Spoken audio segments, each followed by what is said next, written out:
Welcome to A edu. और हम लोग इंडियन पॉलिटी के अंतर्गत हम लोगों ने देखा भारतीय संविधान के स्रोत, भारतीय संविधान की विशेषताएं और साथ ही साथ भारतीय संविधान की अनुसूचियां। अब हम लोग देखते हैं कि भारतीय संविधान के निर्माण और इतिहास के बारे में बहुत इम्पोर्टेंट है, यहाँ से प्रश्न अक्सर आते हैं। तो भारतीय संविधान का निर्माण कैसे हुआ और उसके इतिहास। तो एक बात याद रखेंगे कि भारतीय संविधान के निर्माण कैबिनेट मिशन के अंतर्गत हुआ था। जो कैबिनेट योजना थी उसी के अंतर्गत हुआ था। देखिए, जो भारतीय संविधान का जो निर्माण है उसकी पहल बहुत पहले ही नेताओं ने करनी शुरू कर दी थी। तो हमने बताया था कि इस पर सबसे ज़्यादा जो फैक्ट पड़ा था भारत शासन अधिनियम 1935 का पड़ा था। तो 1895 ईस्वी में 1895 ईस्वी में सबसे पहले किसने, तो 1895 ईस्वी में सबसे पहले जब बाल गंगाधर तिलक ने स्वराज का नारा दिया था।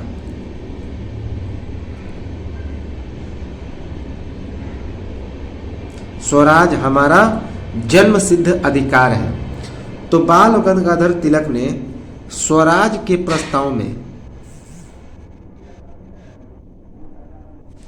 स्वराज का मतलब अपना राज,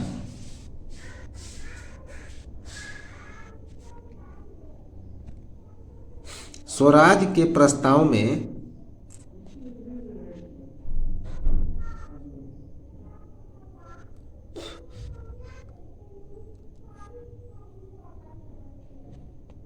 संविधान बनाने की मांग की थी। तो सबसे पहले पूछा जाए कि भारतीय संविधान को बनाने के लिए किसने मांग रखी, तो 1895 ईस्वी में बाल गंगाधर तिलक ने जब स्वराज का प्रस्ताव रखा था तो उसी समय संविधान बनाने की मांग रखी थी। क्योंकि बाल गंगाधर तिलक ने क्या कहा, स्वराज हमारा जन्म सिद्ध अधिकार है। लेकिन उसके बाद साइमन कमीशन आया था। साइमन कमीशन 1927 ईस्वी में, 1927 ईस्वी में कौन आया था, साइमन कमीशन। यही एक आयोग था जिसमें पंजाब के लाला लाजपत राय की लाठी डंडे से हत्या हो गई थी। Simon commission. तो इस साइमन कमीशन ने क्या कहा कि भारतीयों को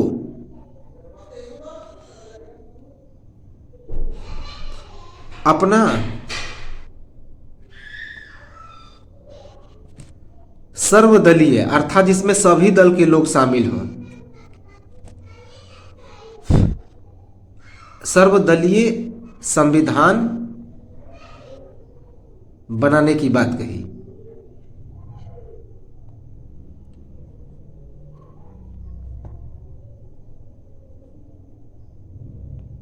तो 1927 ईस्वी में साइमन आयोग ने भी भारतीयों को अपना सर्वदलीय संविधान बनाने की बात कही। फिर 1928 ईस्वी में जब हम लोग मॉडर्न हिस्ट्री ऑफ इंडिया पढ़ेंगे तो नेहरू रिपोर्ट के बारे में पढ़ेंगे, सारी चीजें पढ़ेंगे। तो नेहरू रिपोर्ट आया। इस नेहरू रिपोर्ट में क्या कहा गया, यह नेहरू रिपोर्ट जो था मोतीलाल नेहरू का था, न कि जवाहरलाल नेहरू का था। तो मोतीलाल नेहरू के द्वारा एक नेहरू रिपोर्ट पास किया गया। तो इसमें भी बात कही गई संविधान की मांग, इसमें भी संविधान की बात कही गई। उसके बाद एक और नेता थे एम.एन. रॉय।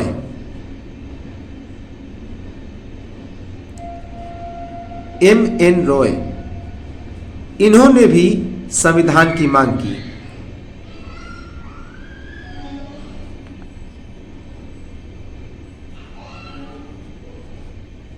बात कही। फिर बारी आया 1946 ईस्वी।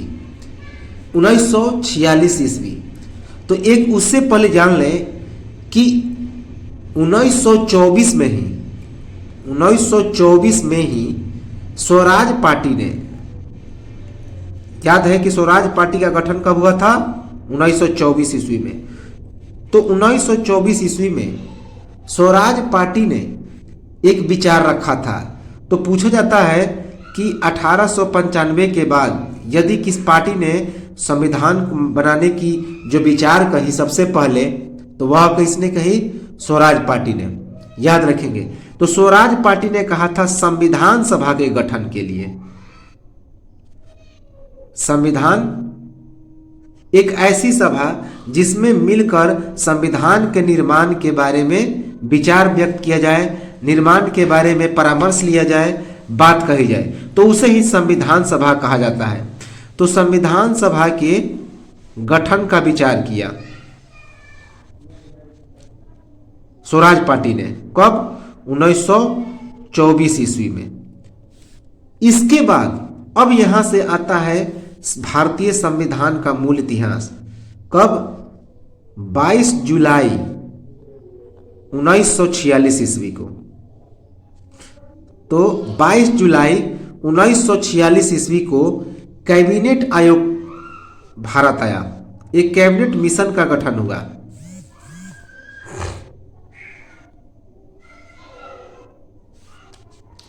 तो कैबिनेट मिशन का गठन हुआ, और इसी किस लिए गठन हुआ? तो संविधान सभा के निर्माण करने के लिए। तो संविधान के निर्माण के लिए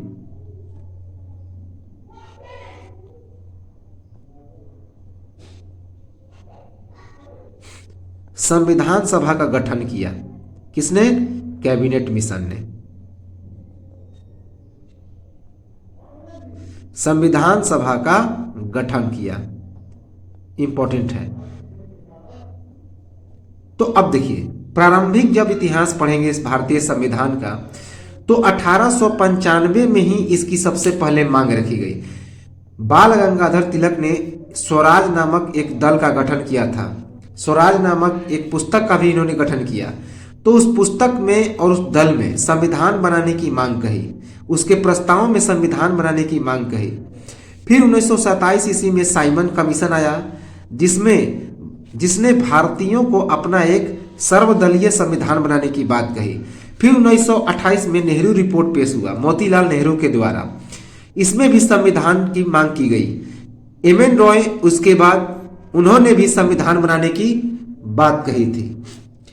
उसके बाद 1924 में ही 1895 के बाद, बाल गंगाधर तिलक के बाद 1924 में स्वराज पार्टी ने संविधान सभा के गठन का विचार व्यक्त किया। किसका? तो संविधान सभा का, ताकि उस सभा में संविधान बनाने की जो मार्गदर्शिका है वह प्रस्तुत की जा सके। किस प्रकार संविधान बनाई जाए भारतीय की, ताकि भारतीयों का अपना शासन हो। तो 1924 के स्वराज पार्टी के अंतर्गत इसे एक संविधान सभा के गठन की विचार कही गई। इसे मूर्त रूप दिया गया 22 जुलाई 1946 को, जब कैबिनेट मिशन का गठन हुआ। और इसी कैबिनेट मिशन के अंतर्गत संविधान सभा का गठन हुआ, जिसका उद्देश्य क्या था? तो उसका मुख्य उद्देश्य था संविधान का निर्माण करना। Very very important. अब देखिए, ये तो था हुआ विचार। अब हम लोग आते हैं कि किस प्रकार जो है यह संविधान अब बनेगा। तो मार्च 1946 का समय था। मार्च 1946 का समय था। मार्च 1946 में अब ये कैबिनेट मिशन के बारे में देखें कि इसमें कौन कौन से सदस्य थे। तो एक तो लॉर्ड एटली था। लॉर्ड एटली, जिसे क्लाइमेट एटली भी कहा जाता है। क्लाइमेट एटली। तो क्लाइमेट एटली ने किसे भेजा?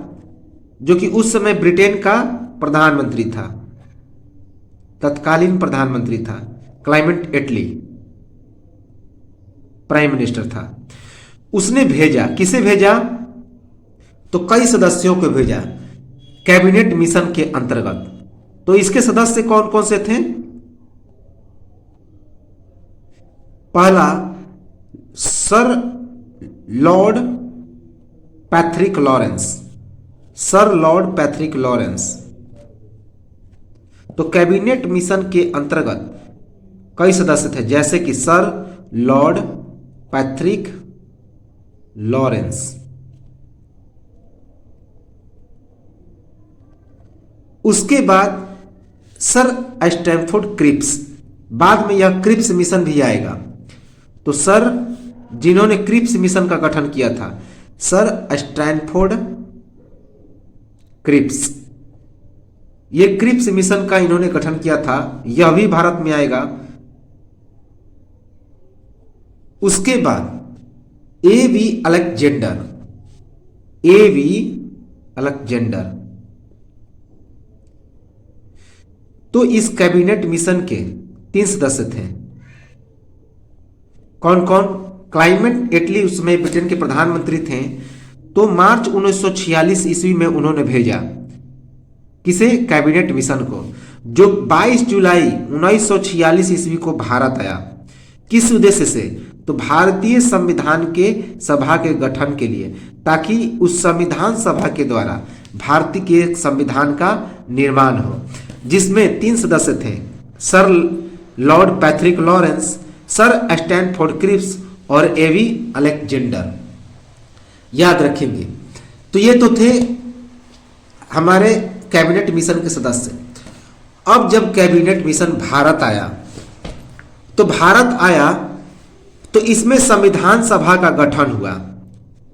कैबिनेट मिशन के द्वारा संविधान सभा का गठन हुआ, संविधान सभा का गठन हुआ। किसके द्वारा? कैबिनेट मिशन के द्वारा।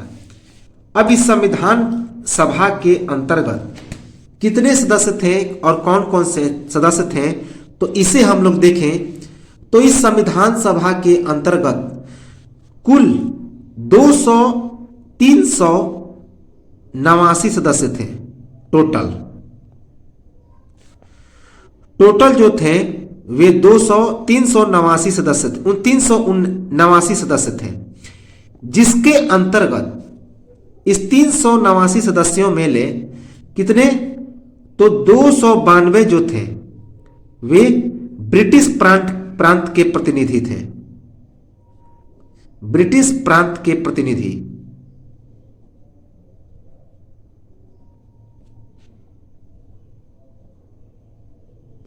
जबकि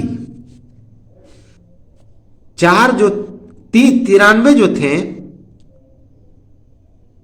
वे देसी रियासतें थी। देसी रियासतों की संख्या कितनी थी? तो 93 थी। 4 जो थे, 4 मुख्य कमिश्नरी क्षेत्र थे, मुख्य कमिश्नरी क्षेत्र थे।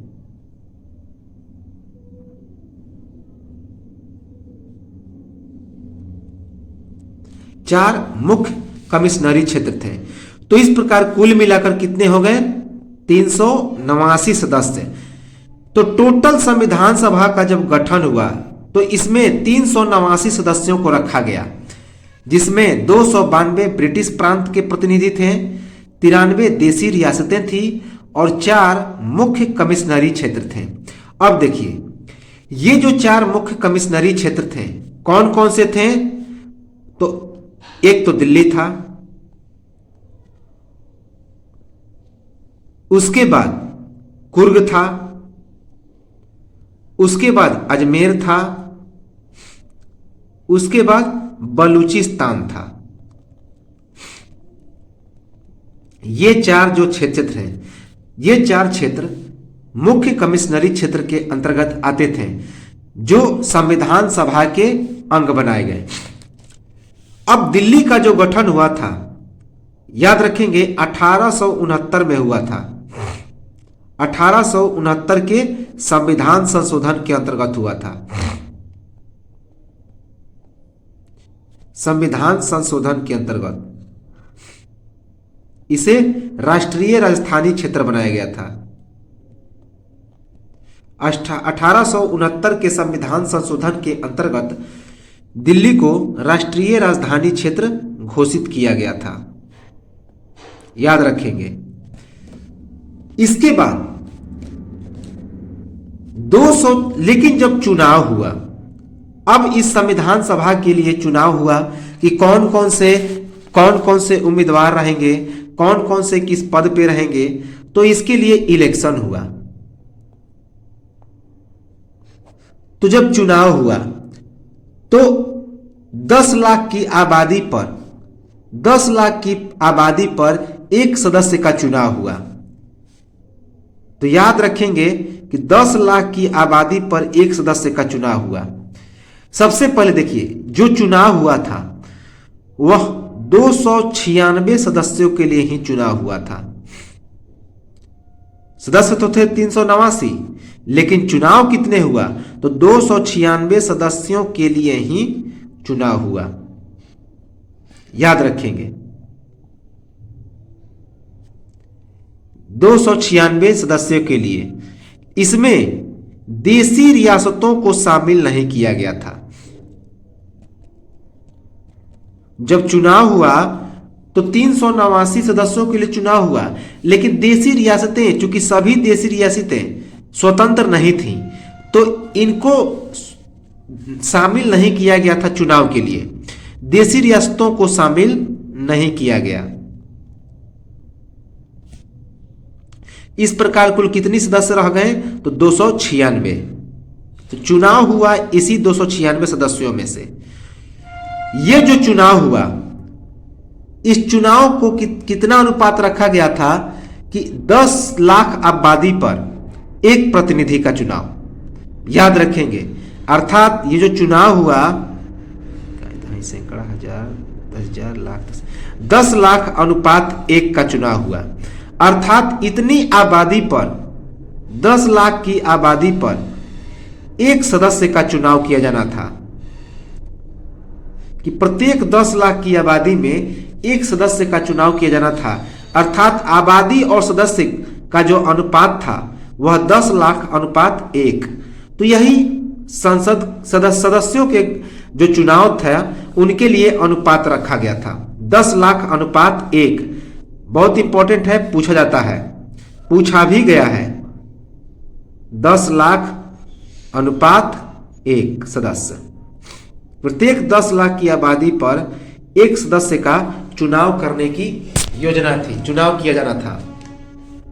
अब देखिए, इसके बाद चुनाव हुआ। चुनाव तो हो गया। इस चुनाव में 208 सीट कांग्रेस को मिला। 208 सीट किसे मिला? तो वो कांग्रेस को मिला। 73 जो था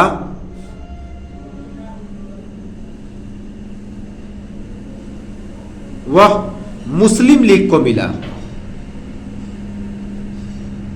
73 सीट किसे मिला? तो मुस्लिम लीग को मिला। जबकि 15 जो था अन्य सीट मिला, 15 अन्य सीट मिला। अन्य को कितना सीट मिला? 15 अदर, अर्थात अन्य। तो 296 सीट में से 208 सीट सबसे ज्यादा मिला कांग्रेस को, सबसे ज्यादा। उसके बाद 73 सीट मिला मुस्लिम लीग को, जबकि 15 सीट मिला अदर को, अर्थात अन्य को। इंपॉर्टेंट है। अब देखिए, कुछ चिन्हित समुदाय को भी रखा गया था,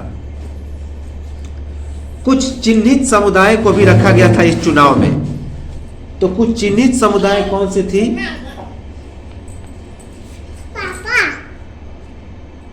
तो कुछ चिन्हित समुदाय भी थे। तो कौन कौन से चिन्हित समुदाय को रखा गया था? जैसे कि सिख, मुस्लिम और जनरल, अर्थात साधारण। तो इन्हीं में से चुनाव किया जाना था।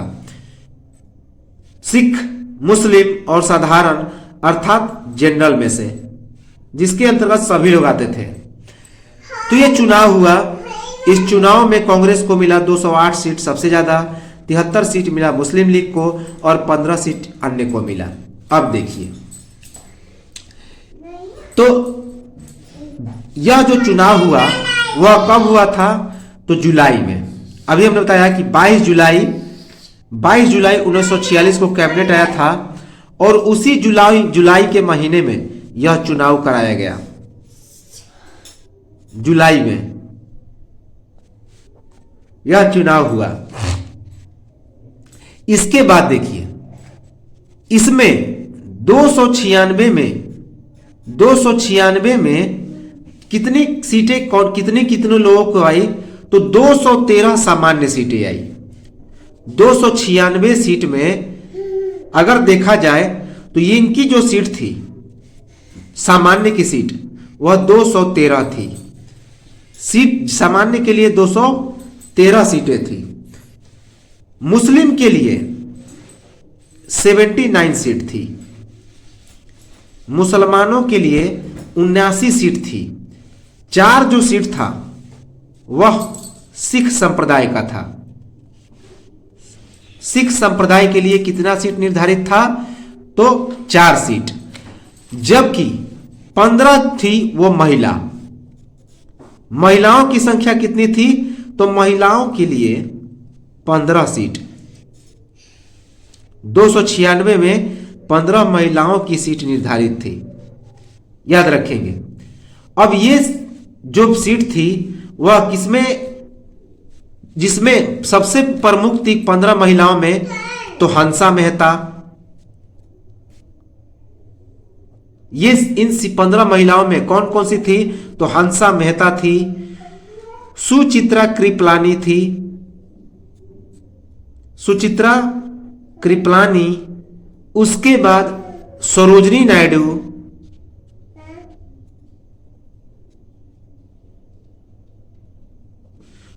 नायडू, विजया लक्ष्मी पंडित,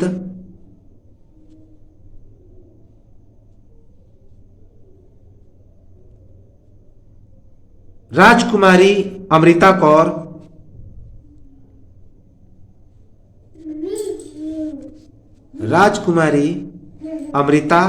कौर, ये जो थी ये महत्वपूर्ण सदस्यों में थी।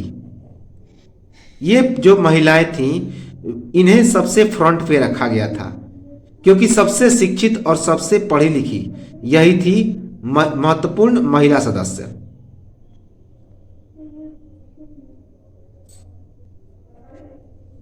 इसके बाद देखिए, तो ये हमारी 15 महिलाओं का सीट निर्धारित था। अब हम लोग आते हैं इसके बैठकों पर। तो 3 वाचन हुए थे, 3 बैठक हुए थे। संविधान के कितने बैठक हुए थे? तो 3 बैठक, जिसे वाचन कहा जाता है। संविधान के बैठक या वाचन, तो 3 वाचन हुए थे, याद रखेंगे। 3 दिन। पहला जो वाचन हुआ था वह 9 दिसंबर 1946 को हुआ था। 9 सितंबर 1946 को। तो 9 दिसंबर को हुआ था। 9 दिसंबर 1946 को हुआ था। दूसरा 2 दिन बाद 11 दिसंबर 1946 को हुआ। 11 दिसंबर 1946 को हुआ यह दूसरा वाचन। फिर 2 दिन के बाद 13 दिसंबर 1946 को तीसरा वाचन हुआ, अर्थात तीसरी बैठक हुई।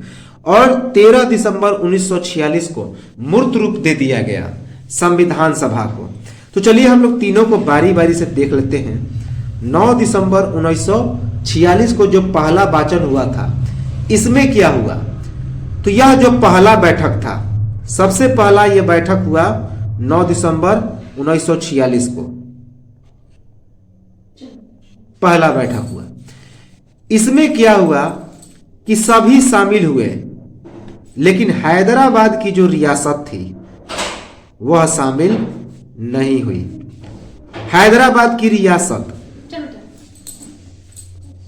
हैदराबाद की रियासत मुस्लिम लीग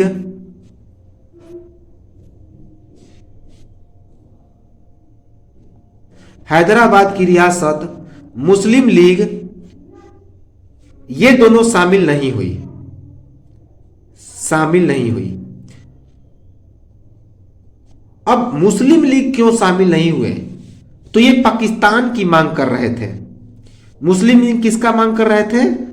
मुस्लिम लीग शामिल नहीं हुई, इसका कारण था पाकिस्तान के मांग को लेकर। मुस्लिम लीग पाकिस्तान की मांग कर रही थी, जिसके अगुवा थे कौन थे? तो मोहम्मद अली जिन्ना। पाकिस्तान की मांग को लेकर मुस्लिम लीग शामिल नहीं हुई और हैदराबाद की रियासत शामिल नहीं हुई। तो दो शामिल नहीं हुए प्रथम बैठक में, याद रखेंगे। एक तो हैदराबाद की रियासत और दूसरा मुस्लिम लीग, ये दोनों शामिल नहीं हुए। अब ये जो पहली बैठक थी, यह पहली बैठक कहां पे हुई? तो बैठक हुई दिल्ली में। यह जो 9 दिसंबर को बैठक हुई वह नई दिल्ली में हुई, काउंसिल चैम्बर के पुस्तकालय में। इसकी जो बैठक हुई यह नई दिल्ली में हुई, नई दिल्ली में। कहां पे? तो काउंसिल चैम्बर में।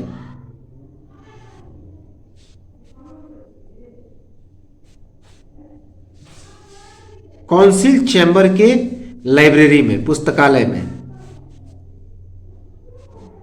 इसकी बैठक हुई। तो इंपॉर्टेंट है। अब हम लोग आते हैं दूसरे बैठक की ओर। तो दूसरा जो बैठक हुआ था, हमने बताया 11 दिसंबर 1946 को जो दूसरा बैठक हुआ, जिसे अर्थात दूसरा वाचन हुआ। इस बैठक में एक अस्थायी अध्यक्ष का चुनाव हुआ। किसका? अस्थायी अध्यक्ष का। वो अस्थायी अध्यक्ष कौन बने? तो डॉक्टर सच्चिदानंद सिन्हा बने। डॉक्टर सच्चिदानंद सिन्हा को बनाया गया। अब डॉक्टर सच्चिदानंद सिन्हा को बनाया गया तो इसका मूल कारण था कि ये सबसे वृद्ध व्यक्ति थे, बुजुर्ग व्यक्ति थे। तो चूंकि ये सबसे बुजुर्ग थे तो अनुभव के आधार पे इन्हें कहा गया कि ये सबसे अनुभवी व्यक्ति हैं।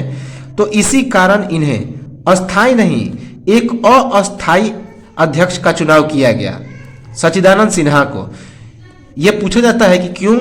तो यह सबसे बुजुर्ग व्यक्ति थे। जितने सारे सदस्य थे उनमें यह सबसे बुजुर्ग व्यक्ति थे। उसके बाद अस्थायी अध्यक्ष के रूप में डॉक्टर राजेंद्र प्रसाद का चुनाव किया गया। अस्थायी अध्यक्ष किसे बनाया गया? तो डॉक्टर राजेंद्र प्रसाद, इन्हें अस्थायी अध्यक्ष के रूप में चुना गया, डॉक्टर राजेंद्र प्रसाद को। इसी के अंतर्गत 2 उपाध्यक्ष का भी चुनाव किया गया। 2 उपाध्यक्ष कौन कौन? तो एच.सी. मुखर्जी और वी.टी. कृष्णामाचारी, इन दोनों का चुनाव किया गया। ये दोनों उपाध्यक्ष थे, एच.सी. मुखर्जी और वी.टी. कृष्णामाचारी। साथ ही साथ एक संवैधानिक सलाहकार भी चुना गया जो कि संविधान के बारे में सलाह दे। संवैधानिक सलाहकार, याद रखेंगे, पॉलिटिकल एडवाइजर। तो संवैधानिक सलाहकार के रूप में किसे चुना गया? तो बहुत इंपॉर्टेंट है, B.N. राव को चुना गया। B.N. राव को संवैधानिक सलाहकार के रूप में चुनाव किया गया। B.N. राव को संवैधानिक सलाहकार के रूप में चुनाव किया गया। याद रखेंगे, इंपॉर्टेंट है। अब देखिए, ये तो हुआ हमारा दूसरा बैठक। इसके बाद एक चीज और याद रखेंगे कि जो हमारा सीट निर्धारित था, जैसे कि हमने बताया था कि 213 सीट साधारण के लिए था, जनरल के लिए, मुस्लिमों के लिए 79 सीट, सिखों के लिए 4 सीट, 15 जो सीट था वह महिलाओं के लिए। इसी में 33 जो सीट था वह एसटी के लिए निर्धारित था। किसके लिए? एससी और एसटी के लिए। तो याद रखेंगे, यह बहुत इंपॉर्टेंट है कि एससी और एसटी के लिए जो हमारा भारतीय संविधान का चुनाव हो रहा था, तो संविधान सभा के समय 33 सीट रिजर्व कर दिया गया अनुसूचित जनजाति और अनुसूचित जातियों के लिए। याद रखेंगे। तो 11 दिसंबर 1946 को हमारा दूसरा बैठक संपन्न हुआ, जिसमें सच्चिदानंद सिन्हा को अस्थायी, डॉक्टर राजेंद्र प्रसाद को अस्थायी अध्यक्ष और उसके बाद एससी मुखर्जी और वीटी कृष्णामाचारी को उपाध्यक्ष चुना गया। संवैधानिक सलाहकार के रूप में B.N. राव का चुनाव किया गया। याद रखेंगे। अब देखिए, अब संविधान सभा की कार्यवाही शुरू हुई। अब संविधान सभा की कार्यवाही शुरू हुई। तो जब कार्यवाही शुरू हुई तो वह जो तारीख था, कब शुरू हुई? 2 दिन बाद, जिसे अंतिम वाचन भी कहा जाता है, 13 दिसंबर 1946 ईस्वी को संविधान सभा की कार्यवाही शुरू हुई। याद रखेंगे, इस संविधान सभा की कार्यवाही में पंडित जवाहरलाल नेहरू ने उद्देश्य प्रस्ताव लाया। उद्देश्य प्रस्ताव कौन लाया? तो पंडित जवाहरलाल नेहरू।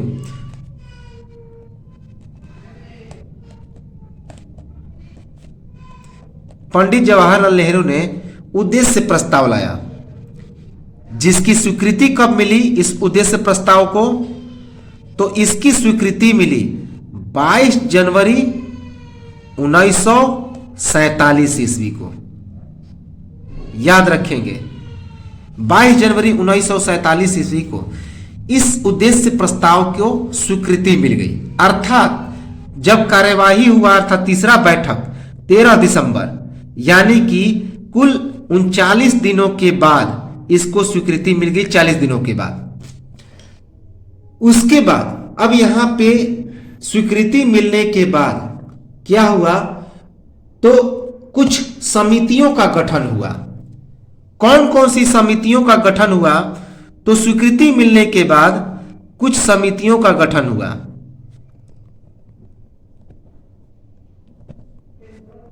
तो कौन कौन सी समितियां बनी? तो इसे हम लोग देखें तो कुछ समितियों का गठन हुआ।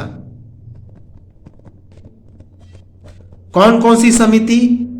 जैसे कि संघ संविधान समिति, जिसे संघीय संविधान समिति भी कहा जाता है, प्रारूप समिति, जिसके अध्यक्ष कौन बने? राजेंद्र प्रसाद, तो भीमराव अंबेडकर, जिन्हें संविधान का पिता कहा जाता है। तो प्रारूप समिति, संघ संविधान समिति, प्रांतीय संविधान समिति, प्रांतीय संविधान समिति, उसके बाद संघ शक्ति समिति, संघ शक्ति समिति, उसके बाद वार्ता समिति, बात करने के लिए। तो इन सभी समितियों का गठन हुआ 13 दिसंबर 1946 ईस्वी को, जब संविधान सभा का अंतिम वाचन हो रहा था। अब इसमें कौन कौन से अध्यक्ष बनाया गया? तो सबसे पहले प्रारूप समिति के अंतर्गत कौन कौन से सदस्य थे? तो सबसे पहले प्रारूप समिति के अंतर्गत जो अध्यक्ष थे वे कौन बने? तो डॉक्टर भीमराव अंबेडकर। डॉक्टर भीमराव अंबेडकर को प्रारूप समिति का अध्यक्ष चुना गया। डॉक्टर भीमराव अंबेडकर को प्रारूप समिति का अध्यक्ष चुना गया। याद रखेंगे। अब इस प्रारूप समिति में और कौन कौन से मेंबर थे? तो के एम मुंशी। के एम मुंशी अर्थात कन्हैयालाल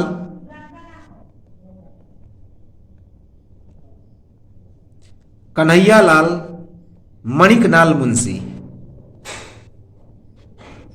कन्हैयालाल मणिकलाल मुंशी ये भी प्रारूप समिति में थे, लेकिन अध्यक्ष किसे बनाया गया? डॉक्टर भीमराव अंबेडकर को। जी एस अयंगर, गोपाल स्वामी अयंगर भी इसके सदस्य थे। Gopal Swami Iyengar, G S Iyengar, Gopal Swami Iyengar. उसके बाद अल्हादी कृष्णा स्वामी अय्यर। अल्हादी कृष्णा स्वामी अय्यर ये भी इसके सदस्य थे।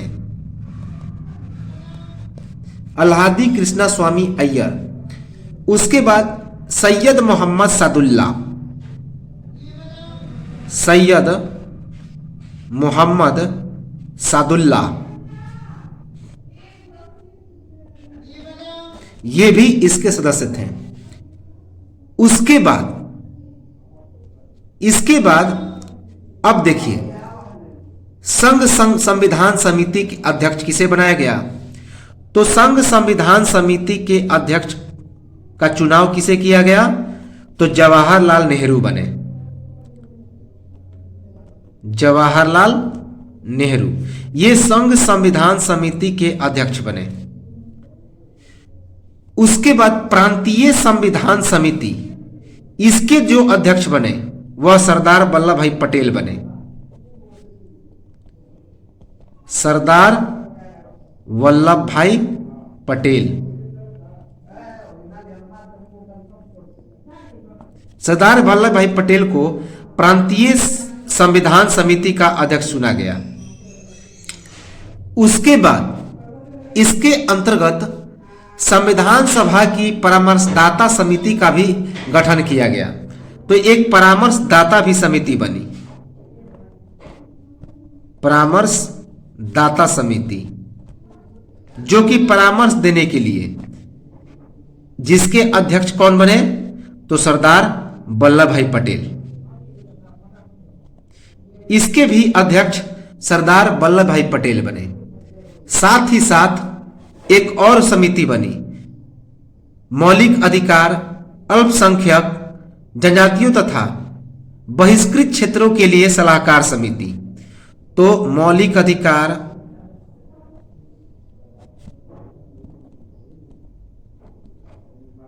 अल्पसंख्यक, मौलिक अधिकार, अल्पसंख्यक, जनजाति एवं बहिष्कृत क्षेत्रों की सलाहकार समिति। बहिष्कृत क्षेत्रों की सलाहकार समिति। तो इसके भी अध्यक्ष कौन बने? तो सरदार वल्लभ भाई पटेल। तो हम लोग आगे देखेंगे और सभी समितियों और अध्यक्षों को। तो मिलेंगे हम लोग अगले वीडियो में, और उसके बाद इसे कंटिन्यू करेंगे। और तब तक जय हिंद, नमस्कार।